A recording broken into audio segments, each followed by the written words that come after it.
আমাদেরকে পাগল বানিয়ে দিয়েছে। কিসের নেশায় যে আমরা ছুটছি, শুধু ছুটছি, প্রতিযোগিতার প্রতিযোগিতা। কোন দিকে যাচ্ছি আমরা নিজেরাও জানি না। জোরে বলেন ঠিক কিনা? চাহিদার আমাদের শেষ নাই।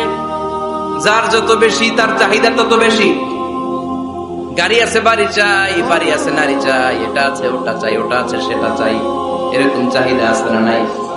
যারে আল্লাহ দিয়েছে বেশি তার চাহিদাও তত বেশি, ঠিক কিনা? এজন্য আল্লাহ বললেন আলহাকুমুত তাকাসুর, তোমাদের চাহিদার কোনো কমতি নাই, তোমাদের চাওয়া পাওয়ার কোনো শেষ নাই।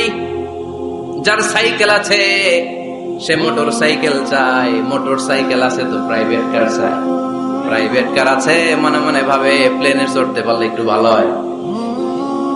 এরপরে কয় হেলিকপ্টার আছে না নাই? যিনি মেম্বার হয়েছেন তিনি ভাবলেন সামনে চেয়ারম্যান হইলে একটু ভালো হয়। যারাই আমাদের নেতা হবে আল্লাহ সুন্দরভাবে তাদেরকে দেশটা চালানোর তৌফিক দাও, পড়ে আমিন।